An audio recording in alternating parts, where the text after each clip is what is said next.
Detroit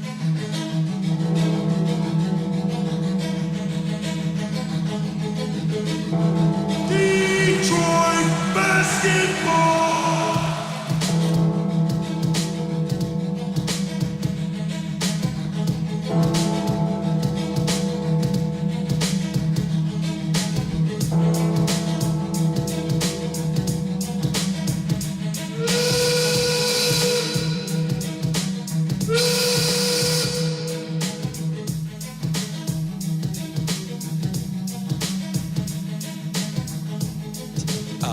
Listen, you see teams, and you don't have teams who want to take on money past next season. They don't want to take these bad contracts on because you have lots of teams with cap space this summer, pretty good free agent class, and you're seeing teams who you're not getting your bad contracts off onto them unless you're throwing in a pick or two picks, and most teams aren't in position to do that. Yeah, we'd love to hear the Detroit sales pitch. Like we want to give you Reggie Jackson without a pick. Interested? Any interest in that? No? Okay, the phone line has already gone dead. Where is Dion Waiters in Miami? I don't even know. Hello, and welcome in to Views from the Sideline. It's December 18th. I'm your host, Joey Tysick, sitting behind the mic for once on this side of the desk, whereas my co-host, Chris Pappas, is on the opposite side of me for once, and Malik Hill, he is back. Malik? Are you kidding me? I thought we kicked him off the show. It's been a long time since we've seen Malik, but he's finally back. He's a Rose. I don't know where he's been. Probably out watching Michigan basketball or something. But, he's on the recruiting trail. We're glad to have him back. Malik, how you doing? I'm not quite rising up like the dead man, but it's good to be back. It feels like it's been forever. It's only been 2 weeks, which is... It's been forever. It's forever. As far as we go, that's a long time. Yeah. Michigan basketball is 11-0. I'm hype right now. Michigan football is doing good on the recruiting trail. I told you he was on the recruiting trail. Things are good for now. For now, things are all right. Stanley Johnson looks good. Stanley looks good. Positive times. Side note, can we just always have that music ready for whenever we introduce Malik every week? Just every time. Every time. Malik Malik's the dead intro. man Hill. I mean, we could. It's a possibility. I think it works better, though, when, he's coming back from hiatus. I have to disappear I just love that audio. At least every 2 months, I'm going to leave for 2 weeks and come back just to get that. Just so you can get that as your little theme song? Yeah. Okay. But we want to have you every week, Malik.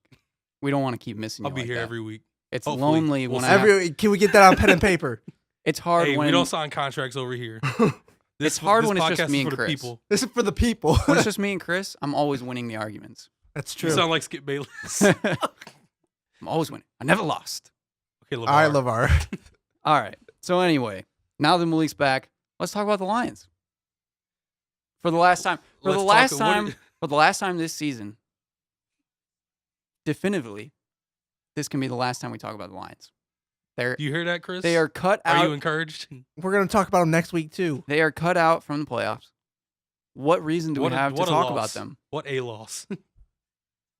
I mean, that rookie QB in Buffalo has some promise. He's athletic. He has a ridiculous arm. Let's talk about the Bills. But, they got some young talent over there. They got rid of the fat receiver. He's no longer Remember there. earlier in the year when everybody was like, the Bills are terrible. This is like one of the worst teams we've ever seen. Well, that team just beat the Lions when everybody was, this is a solid team. They can make it to the playoffs under Patricia. You know the difference? The Bills still have fight in them. That's the difference. Because the Lions have quit on their head coach. They won't say it, but they quit on him. Even if they're not the most talented team, the Bills fight in that horrible weather. Snows like 4 or 3 times a year during the season.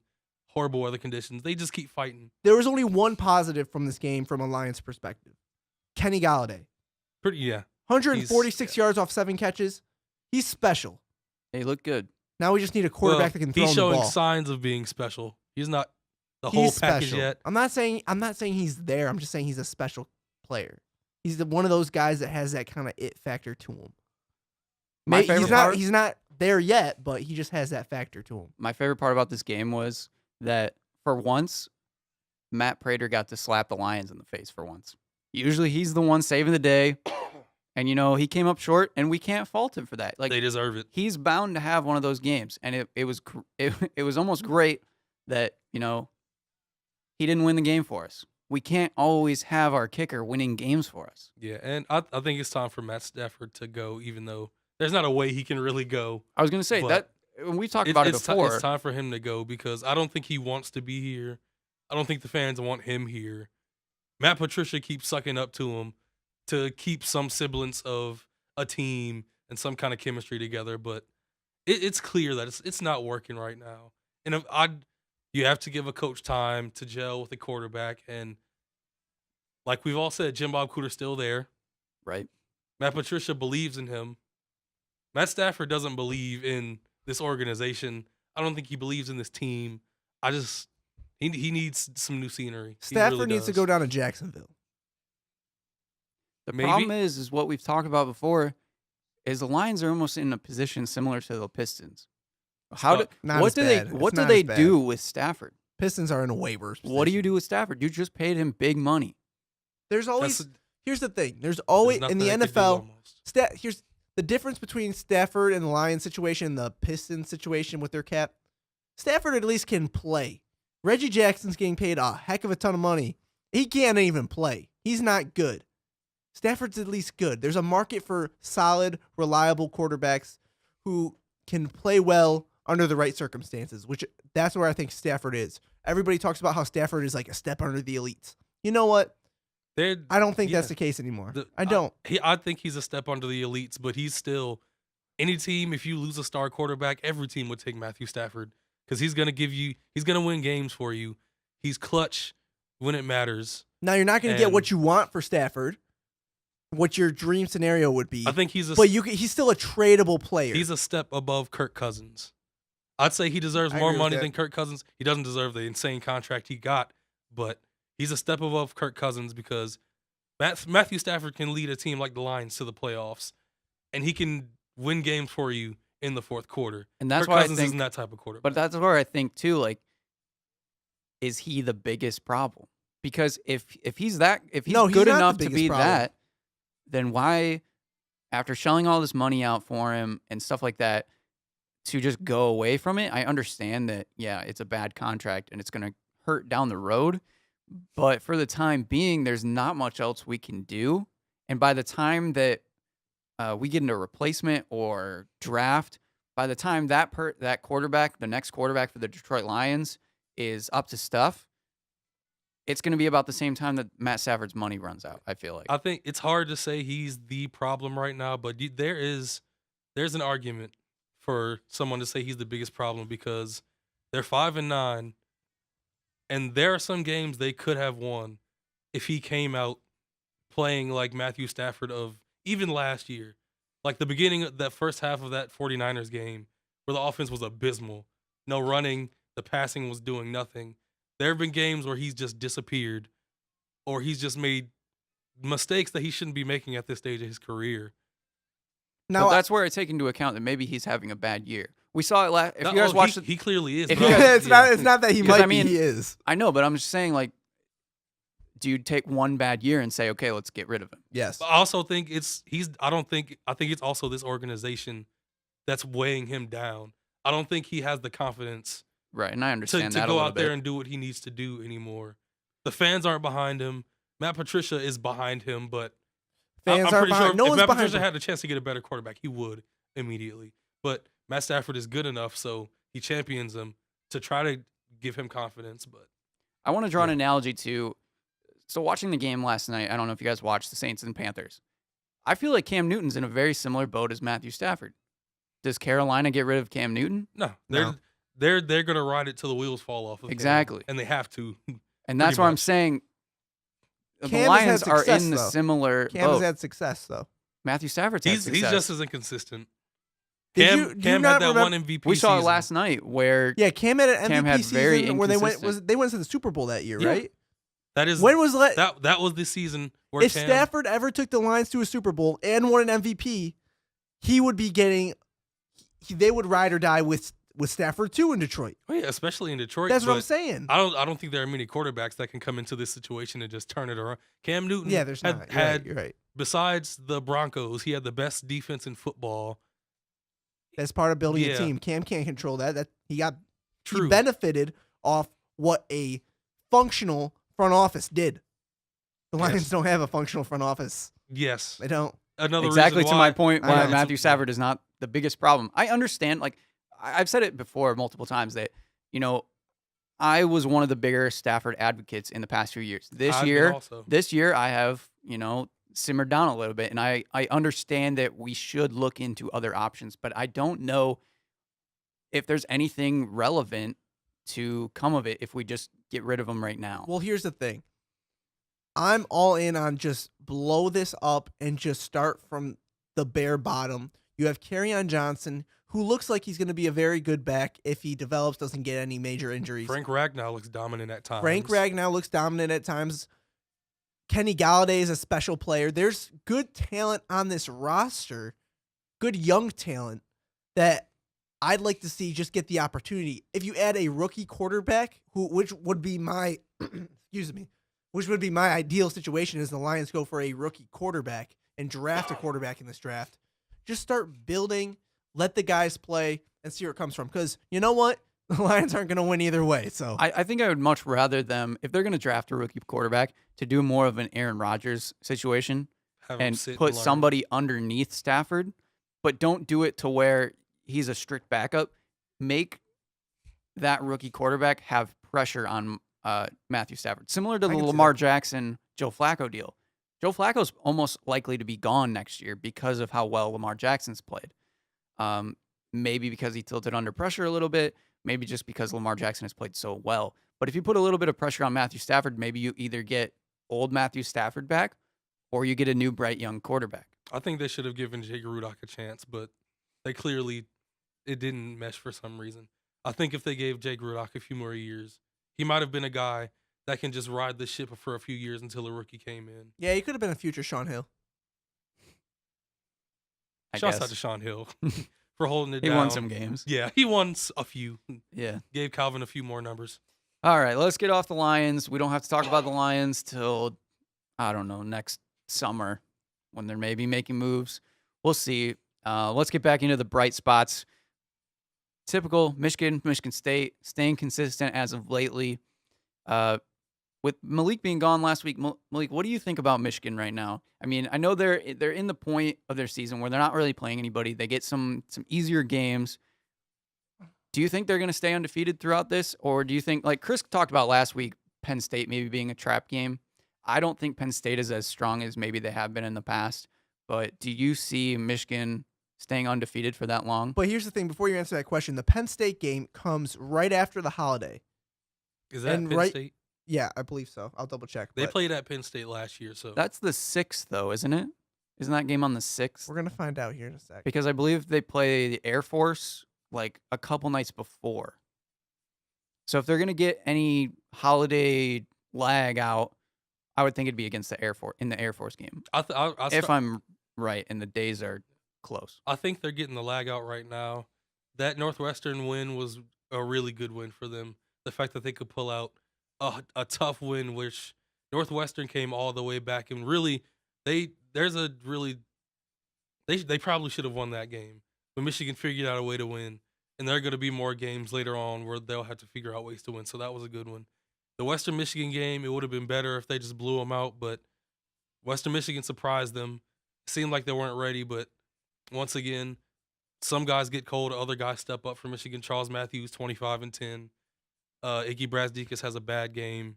Somebody steps up whenever they need to, and that's the really good thing with this team right now. I think Penn State could be a trap game if it's at Penn State because they have some guys.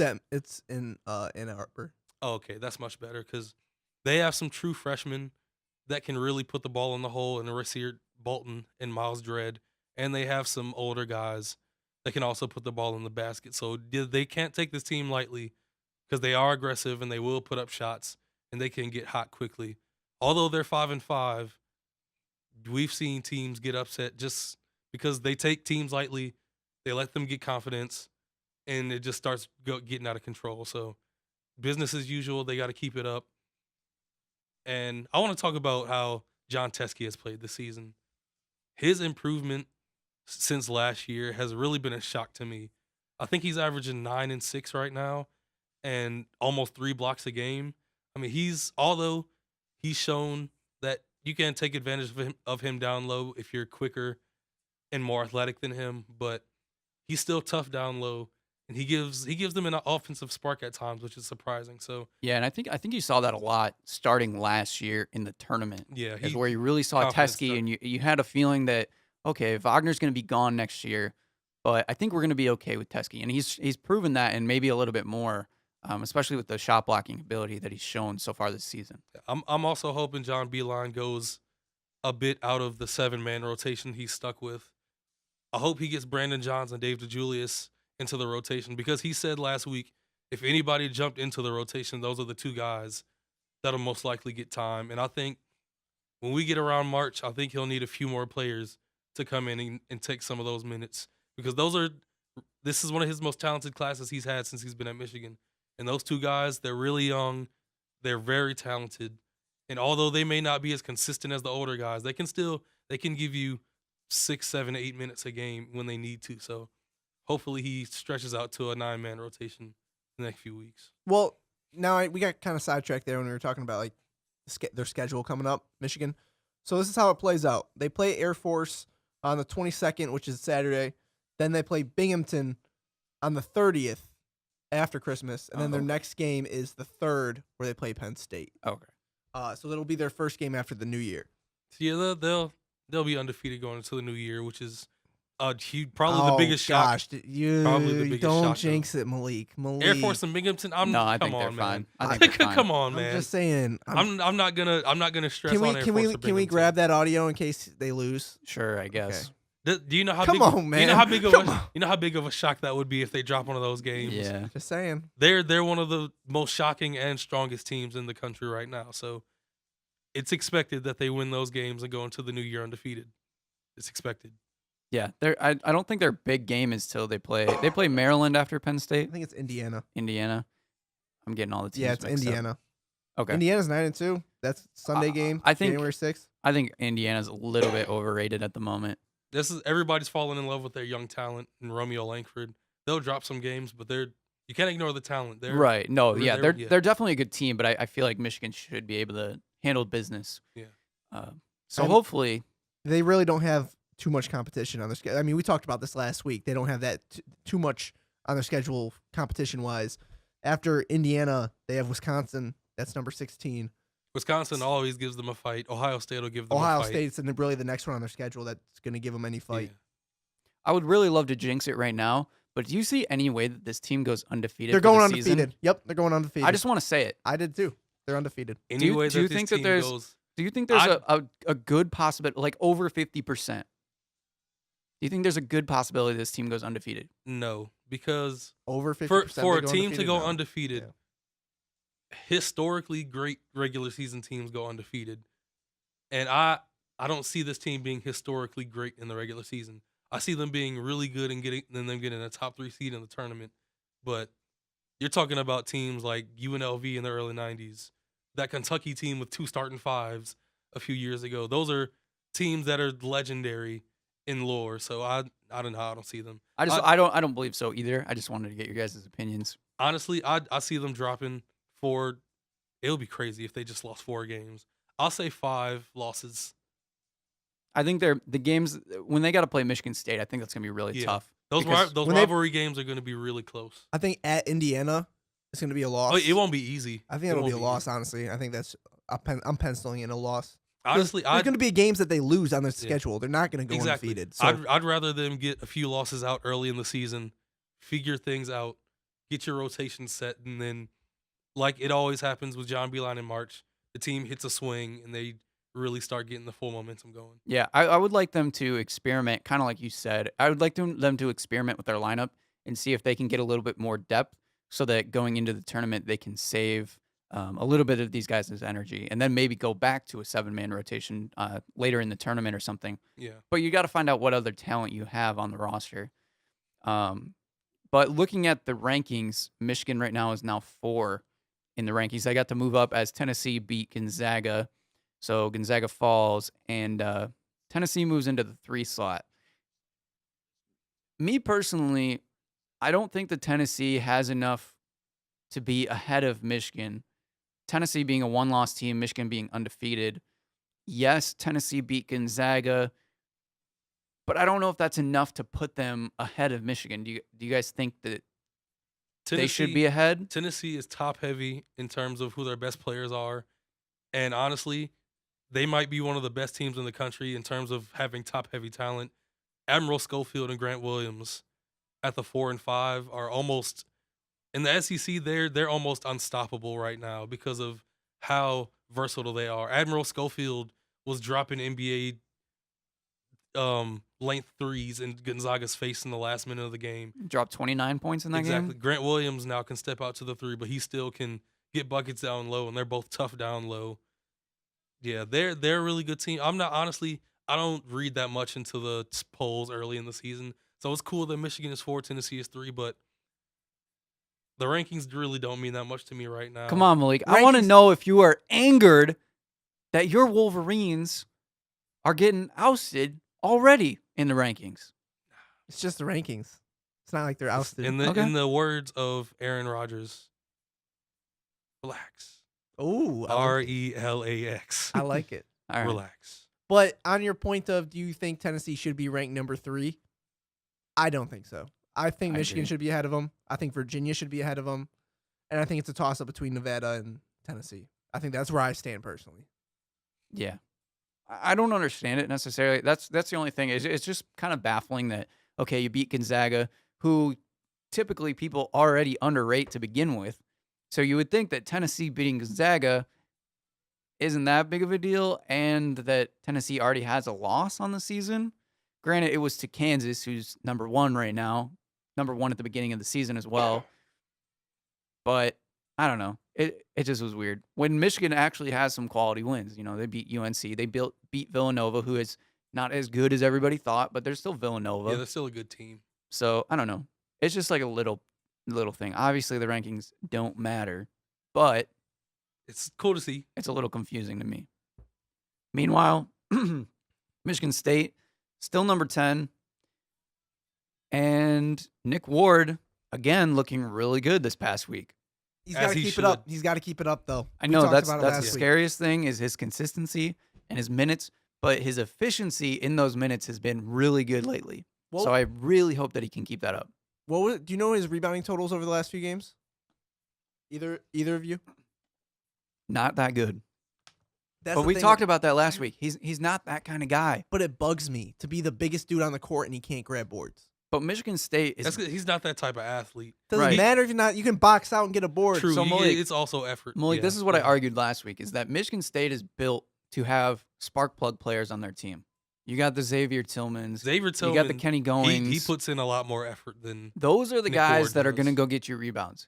Nick Ward can focus on Nick Ward, which I like about that team. He can do what he wants, and when he backs to the basket, and he's just one of the great post players in college basketball, I think. And a lot of people overlook him because he can't stay on the floor, and that is a big problem. But this Michigan State team, I feel like, is getting really close to hitting those strides that we talked about that, they would struggle with early on in the season. And I think they're getting there.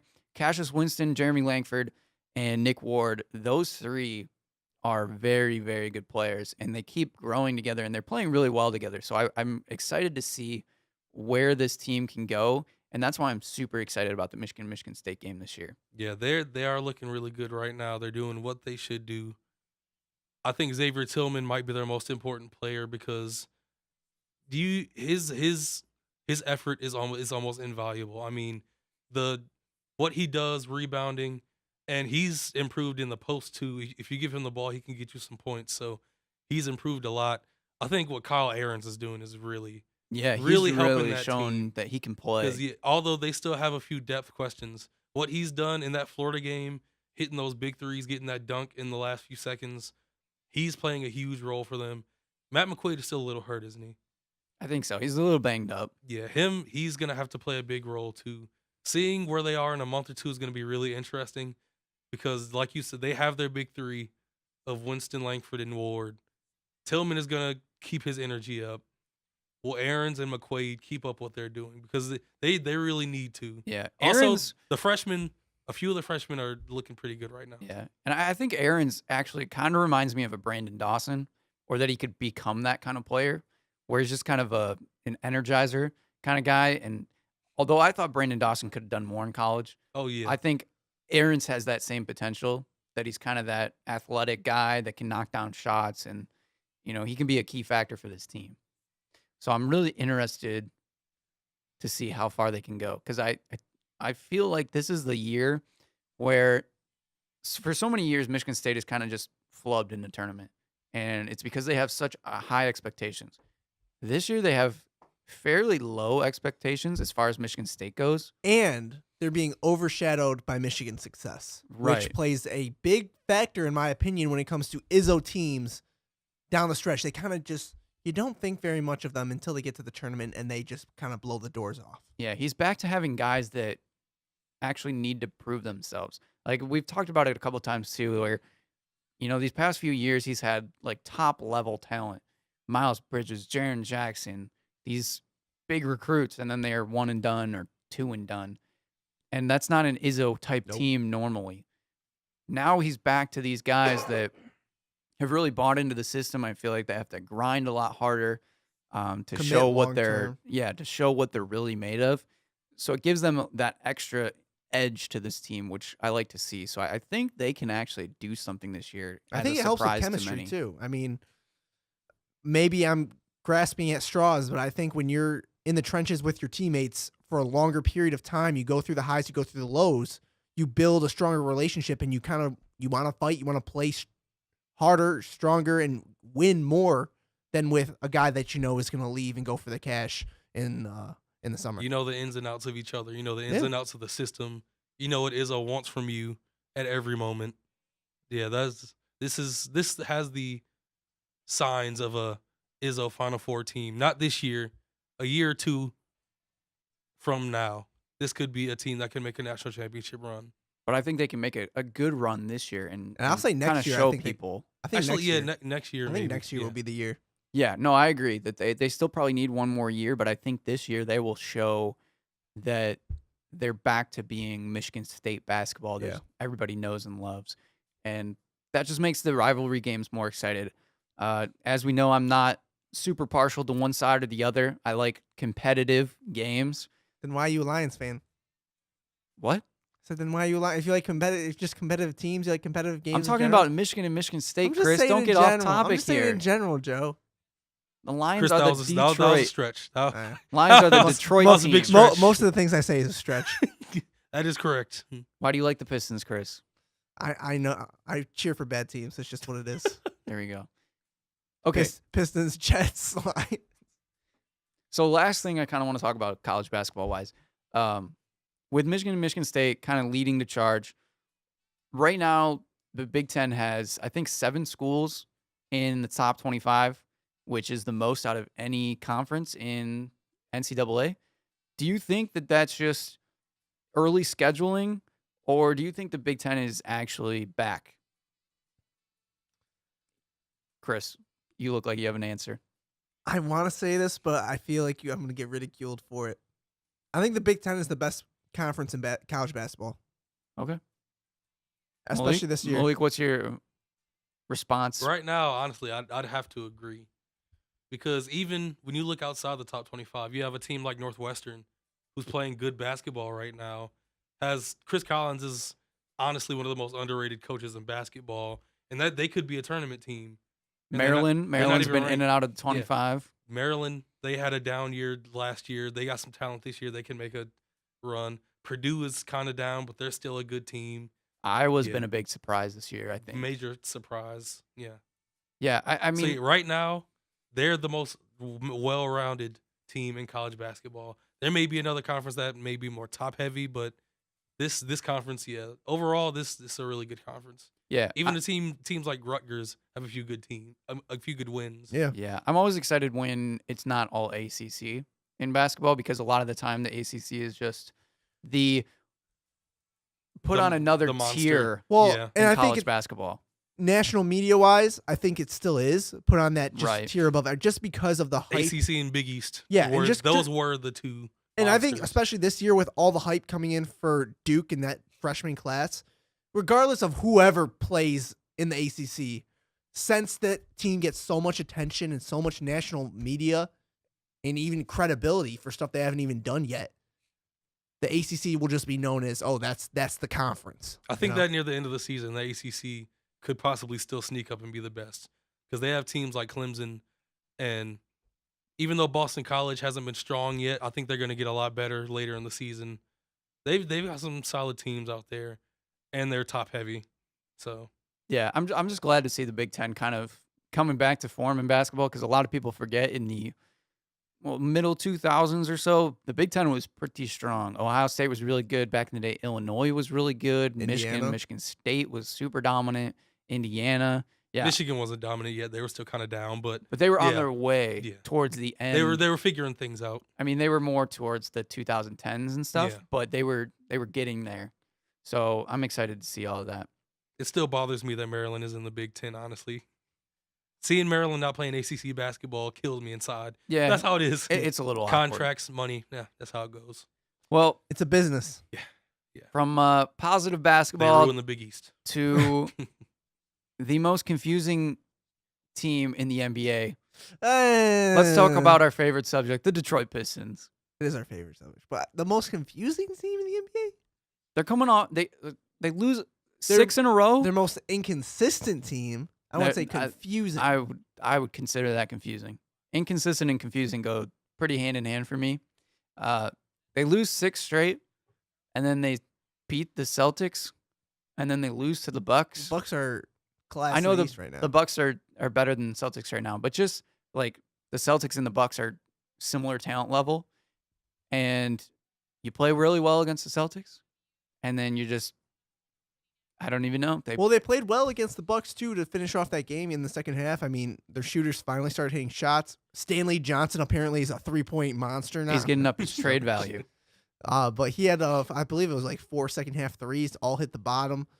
He was being aggressive, going to the basket, and he started out that way, which I think helped him. They lost this game against Milwaukee because of Blake Griffin. Yeah. Blake Griffin put up a quadruple double last night. Blake or bust. 19, 11, 10, and 10 turnovers. 10 turnovers. And also shooting a terrible percentage from the field. I'm not even worried about that. I'm worried about the lost possessions. I think Dwayne Casey is doing the best he can with this roster. I agree with you. With this team, figuring out rotations is like... They don't have a point guard. They have no wing depth. It's literally Blake, Andre Drummond, Ish Smith, when he gets his spot minutes and can benefit going up against another team's second unit. And the occasional Reggie Bullock, a couple threes. And Andre Drummond, as we've talked in the past, doesn't really contribute all that much. To the offensive side end? Yeah. Right. Yeah. That's what I mean. Yeah. The numbers are there, and it looks great when they win. But it's hard to explain. It's really hard to explain. The Pistons have one impactful player on their team. And it's Blake Griffin. That's what I said. It's Blake or bust. And the problem is, too, I know you want to key in on the turnovers, but the problem is that bad shots are basically turnovers. When you take a bad shot, typically it's either a long rebound or something like that, and misses can turn into turnovers at times. I'm not saying that every shot that he took was a bad shot. See, I didn't think Blake took too many really bad shots. I think he missed shots that are usually makeable for him.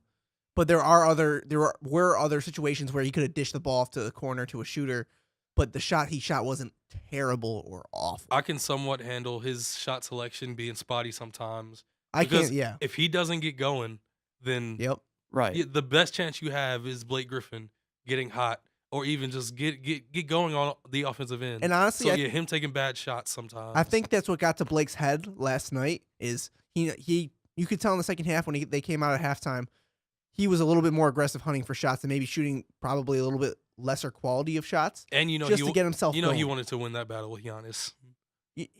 I don't know if he did. He got lost defensively 4 straight possessions down the stretch. I mean offensively. I'm just saying, man. Offensively. It was Blake Griffin terrible. has never been known as a top defender. He's extremely talented. But it's just the basic things of Giannis doing a back cut behind him and Blake's just off staring at the play. And I know Blake's not trying to make the mistake, but he's just got to be mentally checked in for what the opposition is going to do. And I thought they made a mistake taking Stanley Johnson off of Giannis at the end of the game when Blake came back, because Stanley, I thought, was doing a very solid job of keeping Giannis at bay. He's doing a good job making Giannis think I'm wide open. Let me shoot this three. When he is the worst three-point shooter in the NBA. Stanley isn't starting right now, right? No, he's coming off the bench. They start Reggie Bullock and Luke Kennard, which I think they should stick with, by the way. You think Stanley should keep coming off the bench? I agree. Yeah. I think he should definitely be. Because he's only been playing really well coming off the bench. I think soon you might consider putting him back in the starting lineup. Because Stan Van Gundy starting him and not instilling him with confidence is different. Dwayne Casey believes in this kid. And you can clearly see Stanley, he has a different type of energy to him right now. I think if Dwayne Casey put him in the starting lineup, we might see a different type of Stanley. I got a hot take alert. I got a hot take for you guys. And it'll never happen. But I would like to see it happen. Luke Kennard, Reggie Bullock, Stanley Johnson. As the starting 1 through 3? Yep. Who's your point guard? Luke Kennard.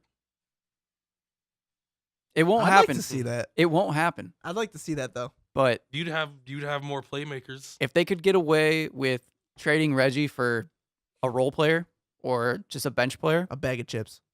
And Luke Kennard wouldn't try to play hero ball. And he at times at Duke he had to play somewhat of a guard, ball control oriented guard. He's comfortable with the ball in his hand. They were gonna do the point guard experiment in summer league with Luke Kennard, but then he had a sore knee or something, and that's why he sat out summer league.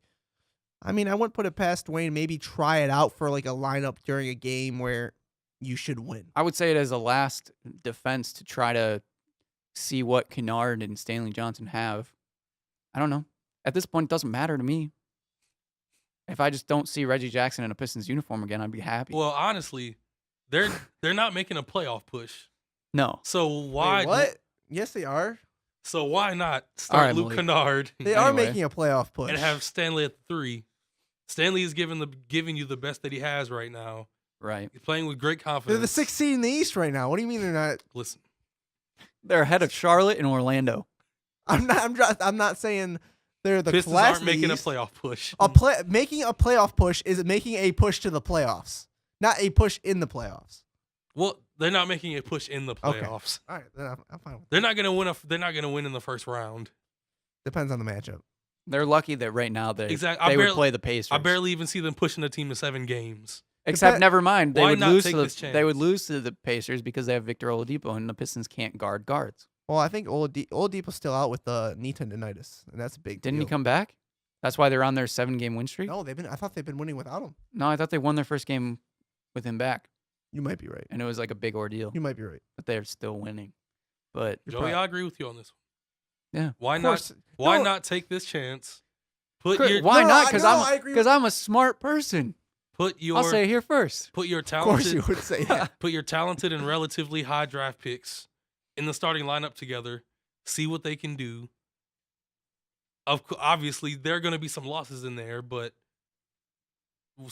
they're going to win some games also. See what the positives especially are. See right the negatives, now, weigh the pros and cons. Especially right now because none of those guys are ball-dominant players besides Blake. And it gives you more shooters. I mean, obviously Stanley is just as good of a three-point shooter as Reggie Jackson at this point. Reggie's a better shooter than Stanley. Probably. But I'm just saying, at this moment, Stanley's playing pretty good. Yeah, let's be fair. He had one game where he hit more than like 2 threes in a game. No, I know. That's what I'm saying. He's on a hot streak right now. So just let it ride it out. It's a career hot streak. Let him ride it out. There could also be chances for better ball movement. I agree. Since Reggie wouldn't be out there. Let's go with this experiment, Joey. Well, that's why they play Jose Dwayne Casey, Calderon down the stretch now, because they want more ball movement and they want the ball in Blake's hand, and they want Blake to run the show completely and not have Reggie meddling with the offense. I never want to see a lineup with Jose Calderon and Zaza Pachulia what together good on the court. 6 man can the Pistons get for Reggie Jackson? Can't get anything for Reggie Jackson, man. Especially if you're not going to sell off a pick. Kelly Oubre. Terrible. I wish Kelly Oubre would be perfect. I think Phoenix would take. I don't know. No way. I'll take Brandon Knight back at this point. I would love Brandon Knight back. He just started playing. Did you see that? He played for the first time last night. I was kind of kidding, but I'm not at all. I'm off board. I'm not at all. Brandon Knight, Sweet shooter from 3. I think we could call it Brandon Jennings. Listen, let's That move boy- on. There's no need That to have boy, Brandon that boy Jennings is talk. long gone.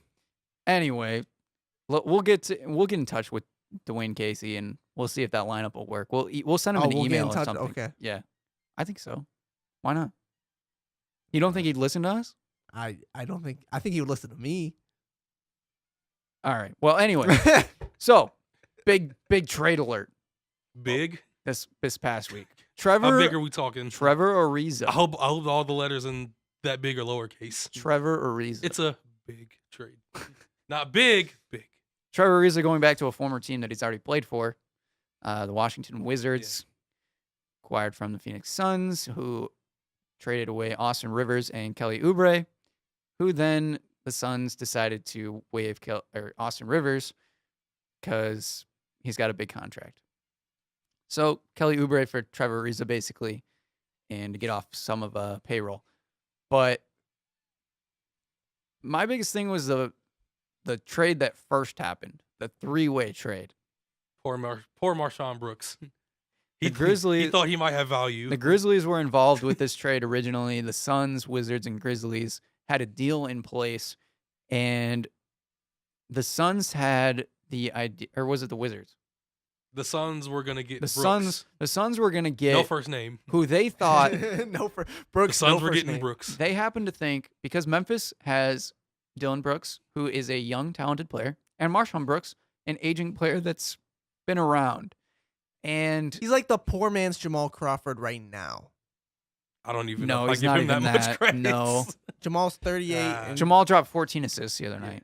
I- He's still balling. I can't give Marshawn that much credit. But poor man. I didn't say it was like that was it. I just said he's the the poor Suns man. thought they were getting Dylan Brooks. Memphis thought they were giving up Marshawn Brooks. So the deal fell through, and Memphis was kicked out of the trade because they can't make a deal right. 'Cause An they can't put alarming- a first name on the trade A deal. very alarming lack of communication from NBA teams. It really was an eye-opener to the 21st century and problems with miscommunication. I wish the trade happened. So when Marshawn showed up to Phoenix, they were like, Wait a minute. wait. Oh, no. Biggest mistake in NBA history. Oh, no. Yeah. But yeah, not actually a big deal. But what do you guys think about this trade, though? To me, this is a terrible trade for Washington. They're still trying to hold on and grasp. Why are to- you? They're 11-17 with a team that has It's a great question. two capable all-star starters. They're throwing in the Talent-wise. tall. They're not throwing in the towel. That's the is- thing. They're Getting throwing Trevor in the Ariza towel. isn't throwing in the towel. I think it is. No, I think it's them going for it even more because they're adding a veteran to that locker room, a veteran that helped mold Exactly. chemistry with these guys. And I think they're just trying to push through it. They want something to work. They just want to make They're grasping they for want to try to everything. make the playoffs, and their thinking probably is, you make the playoffs, you get more money. I mean, it's all what it comes down to is money business for about 95% of these NBA teams. More winning, more profit. That's just what it is. Until people start calling for John Wall when they get closer and closer to the deadline. Because they're not going to make any movement with Trevor Ariza.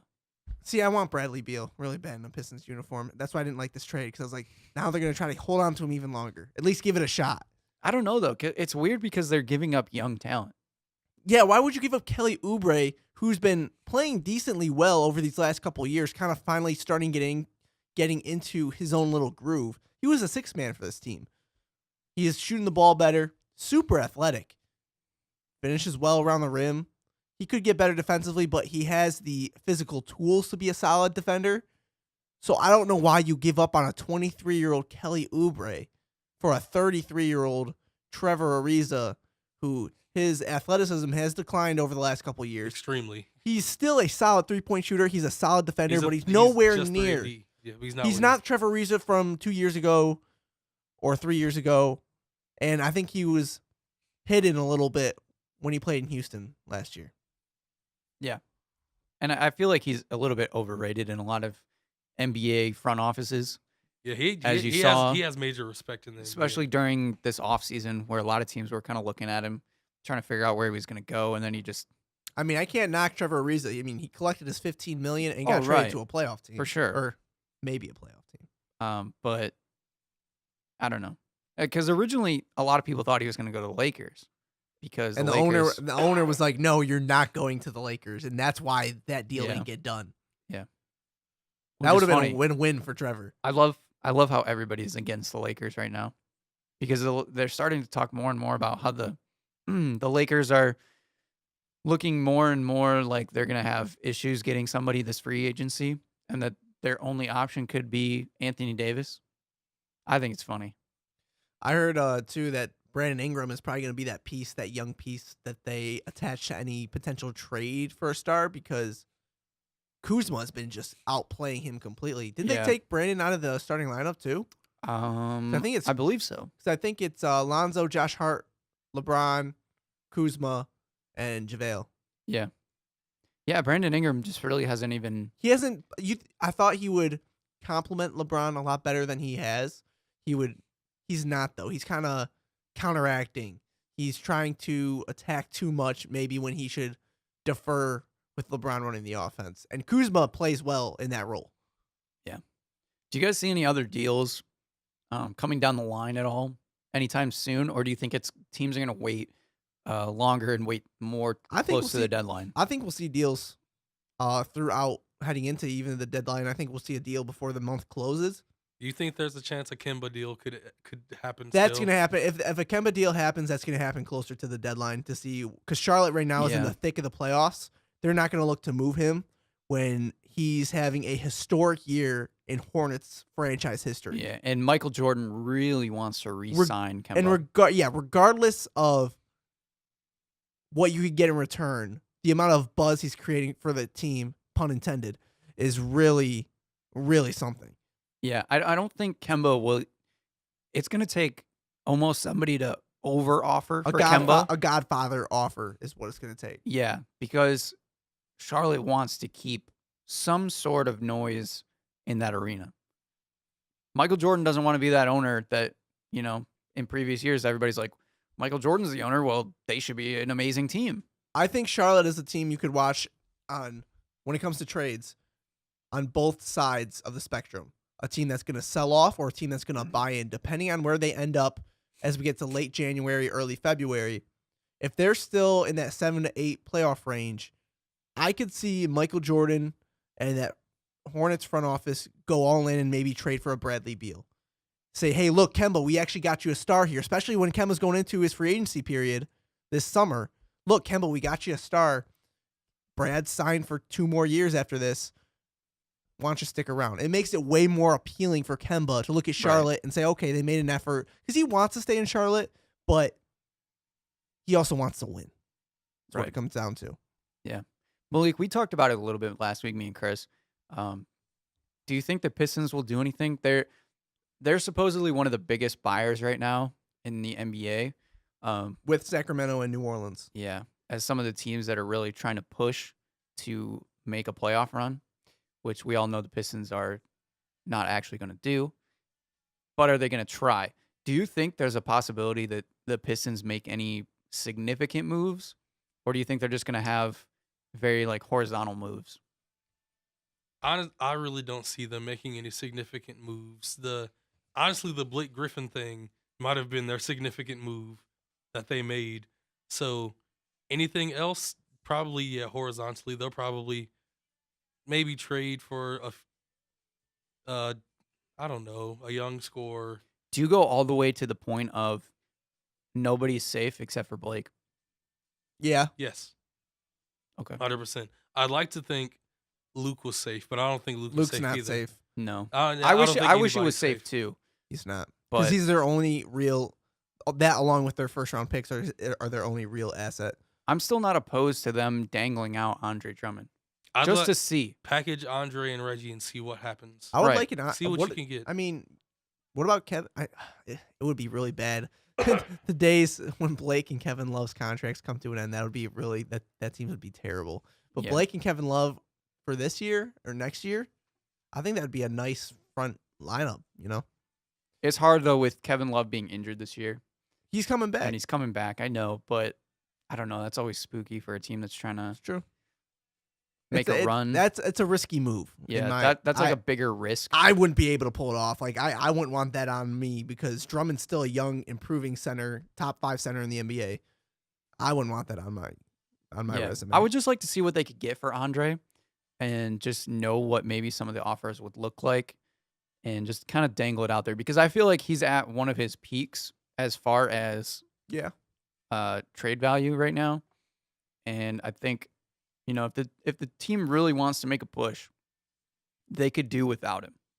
I think, like I said, he's not the most impactful player for a team. You're right. He's the second most impactful player on the team. He's similar to a DeAndre Jordan, where he's there. He's a big Andre's body. more impact defensively, though. He's good at. I would beg to differ. I don't think Andre is that great defensively. Andre is a basketball reference. He's better on the offensive end, but. He's still not very good on the offense. The thing I've had an issue with Andre this year is he has so much freedom now that he likes to go off the dribble and face up from the mid post, and like he's made like 1 or 2 all year, and he thinks he's got this touch. And his free throw percentage has dipped. Yeah, it has dipped, but I don't see I think it's more concentration. I don't think his form has dipped, or he's actually in serious. Or he seriously is losing his touch. I'm not worried about that, honestly. But what I was going to say a long time ago is I disagree when it comes to the Pistons if they make a big move or not. I think they do make a big move. I think they'll make a big move, and this new front office wants to make a stamp. I mean, there's too much chatter, way too much talk going on about the Pistons being big game hunting, looking for a second starter pair. But they've been that way for the past 2 years. 2 years. What did they do last year? They finally made a move. But they had been talking all that time about so many other players that the Pistons I'd say they were talking from the summer of 2017. That's when the Paul George stuff, the Kyrie Irving stuff, that's when all that speculation was going on. And they got their star 7 months after that? I'm just saying it's a lot of talk. Where there's smoke, there's fire. And I think there's a move around the corner. Whether it's within a couple weeks or a couple months, I'm not putting a timetable on, but I think they do make a decent-sized move. Honestly, I'm starting to change my mind a little bit because of what you said. And I don't know, for some reason, I kind of forgot. There's no way they're not going to rebuild. Yeah, there's no way they're rebuilding. They're not rebuilding. No. They're all in on trying to be a contender. Yeah. This year and next year. Yeah, if they don't make a big move, it will be surprising because they're gonna try everything within them to make a big move. That's where I think they're gonna fall short. I think they're gonna try and they're gonna fail.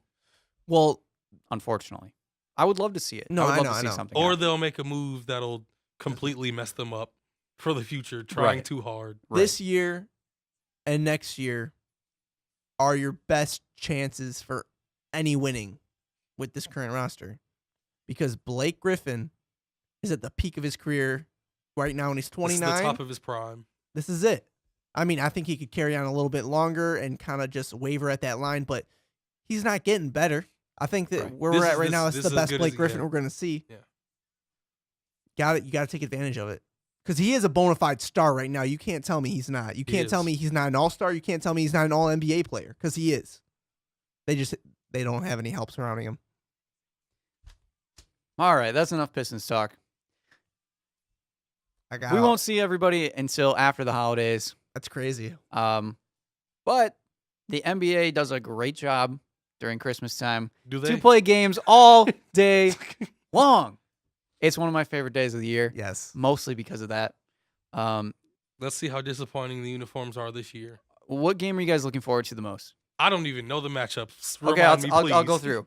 Bucks and Knicks, no big deal. Bucks, yeah. See, it's no, game. I disagree. That's at noon. I disagree. The Knicks are terrible. I disagree. What's the draw in? When Really? Mario Hezonja dunked and Giannis Antetokounmpo chased down, and then Mario. What's the next and matchup, then Joey? wait, do you know? And then Mario steps over Giannis, I then saw it.